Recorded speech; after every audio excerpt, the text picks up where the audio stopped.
Bonjour à tous! Après ces premières vidéos sur l'altération de la surface terrestre par les impacts cosmiques, nous revenons à des choses beaucoup plus tranquilles et beaucoup moins violentes. Il s'agit de l'altération des roches sous l'action des agents climatiques, de l'atmosphère et de l'hydrosphère. Alors quand on traite de ce sujet, l'usage est de scinder cela en deux parties. La première concerne ce que l'on appelle la désagrégation mécanique, et pour la seconde, il s'agit de l'altération chimique. C'est assez facile à comprendre. Pour la désagrégation mécanique, nous avons une altération qui va morceler et émietter la roche en fragments plus ou moins fins, mais la composition chimique et minéralogique de l'ensemble n'est pas modifiée. C'est comme si nous prenions un marteau pour casser la roche. Nous passons d'une roche bien dure et résistante à une formation qui devient meuble. Et j'expliquerai dans la suite de la vidéo comment la nature procède. Pour l'altération chimique, là c'est différent. Nous passons à des réactions chimiques qui vont attaquer les minéraux de la roche. Car nous avons des agents chimiques qui vont agir, car ces mêmes minéraux ne sont pas dans leur état d'équilibre à la surface de la Terre. Et ces agents chimiques, nous les connaissons, ce sont d'abord l'eau liquide, H2O, et le dioxygène gazeux, O2, mais aussi d'autres composés chimiques. Et l'altération chimique, elle vous modifie la composition chimique et la composition minéralogique de la roche. Alors on le verra, cette coupure entre désagrégation mécanique et altération chimique est un peu artificielle, car l'un ne va pas sans l'autre. Alors pour bien présenter la chose, le mieux est d'aller faire un petit détour sur la Lune. Car sur la Lune, nous avons aussi une altération des roches. Et l'altération des roches de la surface lunaire, elle se fait principalement par désagrégation mécanique. Car il n'y a pas beaucoup d'eau liquide et d'oxygène gazeux. Donc pas beaucoup d'altération chimique. En effet, quand les astronautes ont débarqué et marché sur la Lune, ils n'ont pas marché sur une surface rocheuse, bien dure, mais au contraire sur des débris et de la poussière. Cette couche de poussière rocheuse est ce qu'on appelle un régolithe. Alors attention, régolithe, c'est du genre masculin. On ne dit pas une régolithe, mais un régolithe. Et le mot régolithe vient d'un mot arabe, le mot reg. Et ce mot désigne un désert rocheux. Alors ce mot reg, on peut facilement le confondre avec un autre mot arabe qui est l'erg. Et l'erg, cela désigne cette fois un désert sableux. Et le mot régolithe est un terme très général qui va désigner toute formation superficielle résultant d'une désagrégation mécanique et d'une roche dure continentale au contact direct de l'atmosphère et de l'espace. Et des régolithes, nous en avons beaucoup sur Terre, mais nous en avons beaucoup aussi dans l'univers. Et on va donc retrouver des régolithes sur notre Lune et des régolithes sur toutes les planètes et exoplanètes de l'univers. Ainsi, sur la Lune, nous avons une épaisse couche de formations superficielles, régolithiques, qui se sont constituées depuis plus de 4 milliards d'années. Et ces régolithes, elles font une épaisseur entre 2 et 8 mètres dans les mers lunaires. Et elles ont une épaisseur qui va jusqu'à une quinzaine de mètres sur les plus vieilles terres lunaires. Alors ces régolithes, elles proviennent de quoi ? Eh bien déjà, des impacts cosmiques. Nous avons beaucoup parlé des gros impacts, ceux qui ont laissé des traces bien nettes sur la Lune, mais comme bien souvent, une grosse partie des régolithes lunaires ne sont pas l'œuvre des plus gros impacts, mais sont en fait faits par les petits impacts, ceux qu'on appelle les micro-impacts. Et les micro-impacts, eux, ils sont faits par les micro-météorites, qui viennent percuter la surface lunaire. Alors en effet, la Lune ne possède pas d'atmosphère, et de ce fait, elle ne possède pas ce bouclier anti-projectile comme la Terre, bouclier qui lui permet d'éliminer les plus petits projectiles venant de l'espace. Alors ces micrométéorites, c'est tout petit, car elles ont une taille comprise entre 10 microns et 1 mm. En taille, c'est rien, c'est pas grand-chose. Mais comme ce sont elles déjà qui sont les plus nombreuses, ce sont elles qui vont apporter le plus de matière extraterrestre sur Terre, et on estime le flux de micrométéorites à quelque chose comme au moins 15 000 tonnes par an. Et ces micrométéorites, elles arrivent à une vitesse cosmique qui est de l'ordre de 10, 20 ou 30 km par seconde. Et à ces vitesses-là, même si leur masse est faible, elles possèdent une énergie cinétique énorme qui leur permettent de faire des dégâts. Ainsi, même sur la Lune, qui est un corps tellurique rocheux, sans activité interne et externe, et qui semble être un astre mort, eh bien la Lune, elle voit se développer en surface toute une série de processus qui vont désagréger cette surface. C'est ce que l'on va appeler l'érosion spatiale, ou space weathering en anglais. Alors l'érosion spatiale, elle est due à quoi? Et elle provient de quoi? Eh bien, l'érosion spatiale, c'est donc déjà du bombardement de micrométéorites. Et ce sont aussi des rayons cosmiques provenant de l'espace lointain, c'est-à-dire des particules de haute énergie, des électrons, des positrons se déplaçant presque à la vitesse de la lumière.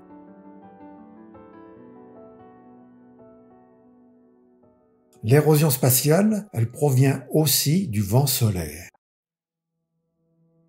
Le vent solaire, c'est un flux de plasma d'électrons et d'ions, de noyaux d'hydrogène et d'hélium, c'est-à-dire de particules chargées et qui sont éjectées par la haute atmosphère du Soleil. Et ces particules de vent solaire, elles se déplacent à des vitesses entre 300 et 800 km par seconde. Ce vent solaire, il est mortel pour les organismes vivants, car c'est une source d'irradiation qui attaque les molécules biologiques, dont l'ADN. Et c'est une des causes qui font qu'il sera très difficile pour un être humain d'aller sur Mars. Alors sur Terre, nous sommes protégés de ce vent solaire par le champ magnétique terrestre, qui dévie une grande partie de toutes ces particules chargées dans une région de l'espace qui s'appelle la magnétosphère. Alors par quoi se traduit cette érosion spatiale et quels en sont les effets? Eh bien, il va y avoir de la vaporisation de roches, de la fusion de roches à toutes les échelles, ainsi qu'une fragmentation de plus en plus fine. Et ces fusions de roches, elles vont donner du verre. Et à l'échelle très locale, cela va former ce qu'on appelle des agglutinats.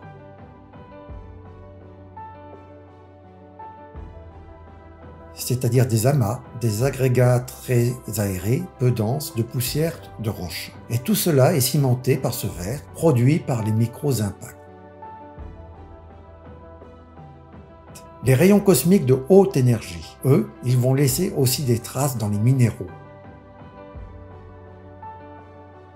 Et le vent solaire va contribuer à déstabiliser le réseau cristallin à la surface des minéraux et créer un verre, c'est-à-dire de la matière amorphe.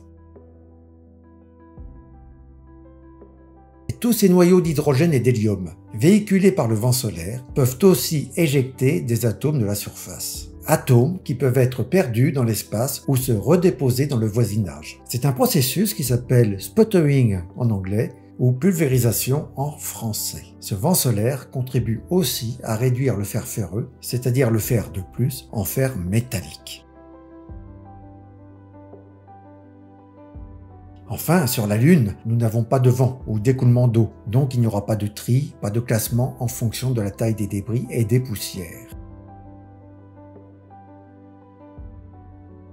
Donc voilà, pour résumer sur l'altération lunaire, à la base, c'est une altération issue de processus physiques extraterrestres, ou plutôt extralunaires. Ce sont des processus comme les impacts micrométéoritiques, les rayons cosmiques et le vent solaire, qui sont à l'œuvre et qui sont la cause de la désagrégation mécanique de la croûte lunaire et du développement d'un régolithe d'une dizaine de mètres. Mais ces processus physiques sont aussi à l'origine d'une altération chimique, avec l'apport de noyaux légers comme l'hydrogène et l'hélium, avec des expulsions d'atomes légers ou le développement d'atomes radiogéniques. Nous avons donc aussi une altération chimique car la composition chimique est modifiée. Et sur cette petite photo, un bel échantillon de ce que l'on peut trouver dans le régolithe lunaire, à savoir des verres d'impact, des sphérules de verre, des clastes, des plagioclases issus de la croûte lunaire et des agglutinats.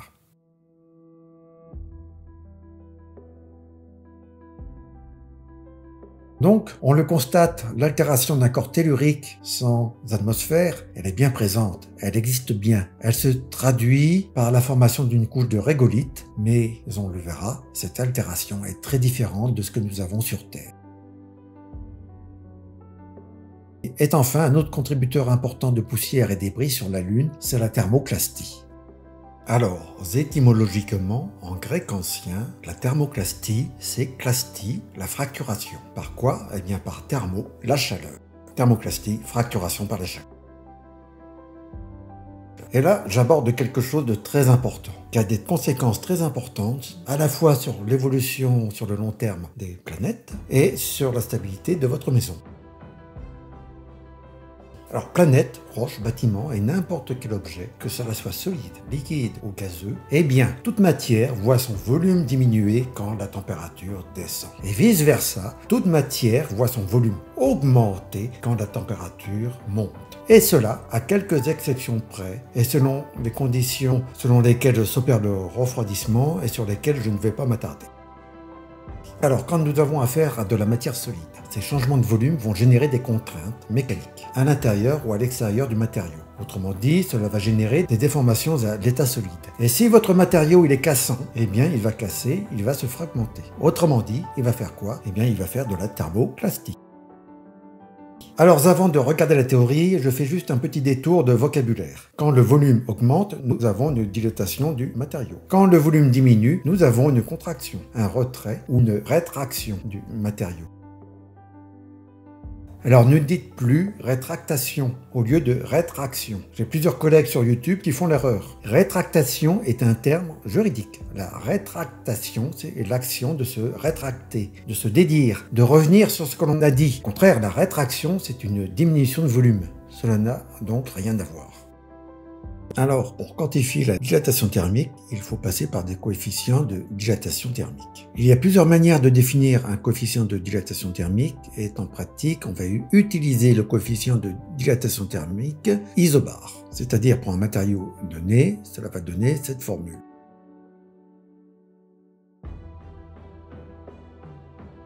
Pour ce coefficient, on va le noter alpha, et alpha est donné par delta V divisé par V, divisé par delta T à pression constante. Et ce coefficient de dilatation thermique, il va se donner en Kelvin-1.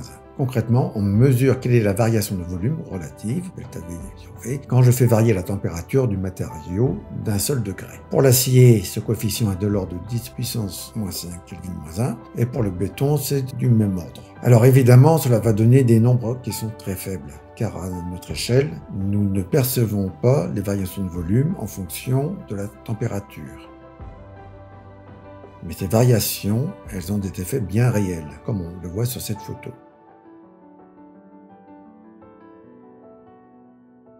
Ainsi, il suffit de chauffer d'une centaine de degrés pour avoir une variation de volume de 1 pour 1000, ce qui est déjà énorme. C'est la raison pour laquelle il faut prévoir des joints de dilatation dans les constructions, dans les ponts, les rails, les bâtiments, dans la pose de carrelage, etc. Faute de quoi, on va avoir de gros soucis.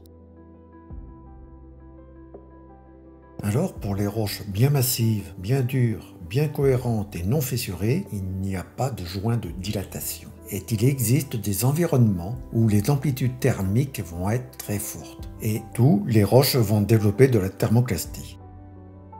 Le cas typique est celui de la Lune. Un jour lunaire est de presque 27 jours, 8 heures terrestres. Sur la Lune, une nuit dure donc environ 14 jours terrestres. Et en journée, la température peut atteindre 150 degrés Celsius et la nuit, moins 150 degrés Celsius. Cela nous fait donc des amplitudes thermiques de près de 300 degrés Celsius en surface. Le Sahara ou les autres déserts chauds sur Terre sont d'autres milieux marqués par des amplitudes thermiques qui sont fortes et qui peuvent dépasser les 20-30 degrés Celsius, voire plus. Alors si nous prenons une sphère de 1 mètre de diamètre, quelle va être sa dilatation si on chauffe ce caillou de 30 degrés Celsius? Eh bien, on va écrire la formule du volume d'une sphère, 4 tiers de pi r cube, on dérive, la variation de volume relative est celle-là, et on arrive à cette formule. Passons à l'application numérique et on trouve une variation de rayon de 5-10 puissance moins 5 mètres, soit 0,05 mm ou 50 microns, ce qui n'est pas rien. Alors, en pratique, comment va se traduire la thermoplastie sur un caillou? Eh bien, par des choses comme cela. Nous avons un bloc de roche qui va s'arrondir et qui va présenter typiquement une altération en pelure d'oignon. Nous avons des tranches superficielles de la roche qui se forment, qui se désolidarisent de la roche et qui finissent par se détacher. C'est un phénomène que l'on appelle la desquamation. C'est comme si la roche perdait des morceaux de peau. Les Américains, eux, ils parlent plutôt d'exfoliation. Alors comment un tel phénomène peut-il se développer? Eh bien, pour bien comprendre le processus, il faut se rappeler qu'un caillou, cela a une certaine inertie thermique. Face à une variation de température extérieure, nous n'aurons pas la même température à l'intérieur qu'en surface du rocher, car il faut un certain temps pour que la chaleur pénètre ou sorte.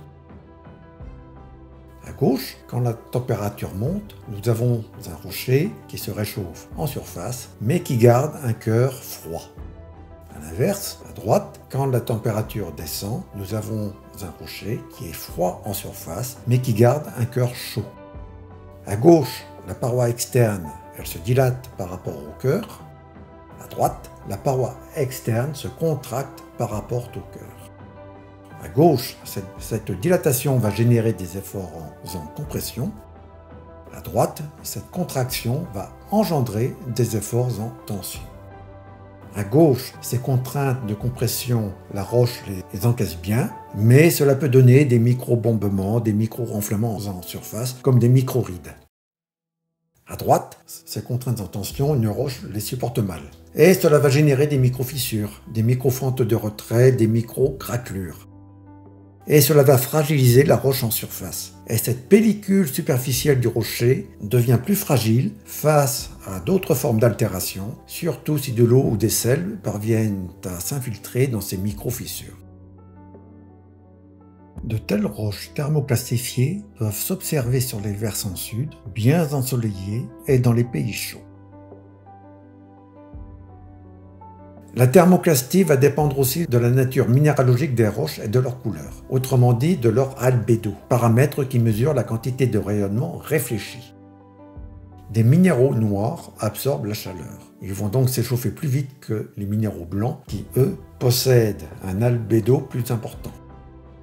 Cela va donc créer des contraintes différentielles, si je peux dire, entre les minéraux blancs et les minéraux noirs. Et les minéraux noirs vont se dilater plus vite et ils vont éjecter les minéraux blancs. C'est donc dans les milieux arides ou subarides que la thermoclastie va s'exprimer le mieux. Les roches grenues qui vont présenter des différences marquées de couleur dans de tels contextes, ce sont les granitoïdes. Les granitoïdes sont des roches magmatiques grenues composées de cristaux de quartz, feldspath et de minéraux ferro-magnésiens, le plus souvent du mica noir, des amphiboles ou des pyroxènes. Quartz et feldspath sont de couleur claire et les ferro-magnésiens sont de couleur foncée. À la longue, avec le temps, dans de telles conditions, la thermoclastie va jouer un rôle important et ces granitoïdes vont se désagréger. En se désagrégeant, la roche va libérer des fragments de sable et de gravier, que l'on va appeler un sable arcosique. Les Américains, eux, préfèrent utiliser un autre terme, le grus. Alors, ces grains peuvent se recimenter après un déplacement plus ou moins court, après avoir été entraînés par des écoulements torrentiels, et cela donnera une roche appelée arkose. Les travaux récents montrent aussi que la thermoclastie est exacerbée quand les cristaux sont de grande taille. Lors de ces variations de température, les roches grenues se fatiguent donc plus vite et se désintègrent plus vite que les roches micro-grenues.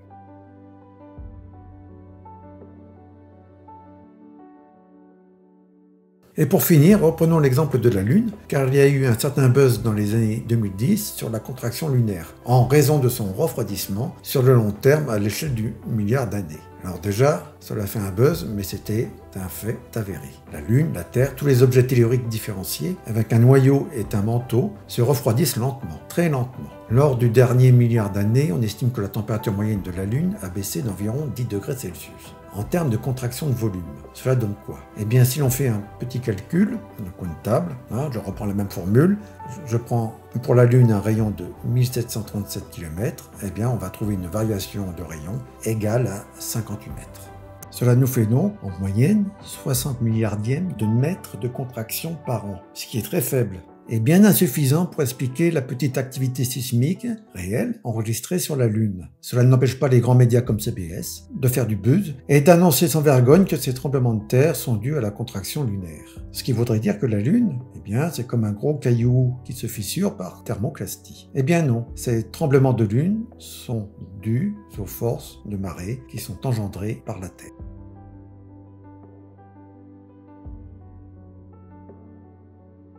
Voilà, ici se termine cette première petite vidéo sur l'altération mécanique. Ce que nous avons appris, eh bien, c'est bien différencier des agrégations mécaniques et d'altérations chimiques. Puis nous avons étudié les ergolithes et l'érosion spatiale sur la Lune exercée par les micrométéorites, les rayons cosmiques et le vent solaire. Et enfin, nous avons regardé la thermoplastie, qui est un processus très général dans l'univers, et nous avons vu comment la quantifier et nous avons vu ses effets. Nous avons vu l'altération en pelure d'oignon, comment elle se forme et quels sont les paramètres qui la contrôlent, à savoir l'albédo et la taille des cristaux dans les roches grenues. Pour la prochaine fois, nous continuerons sur l'altération mécanique. À bientôt!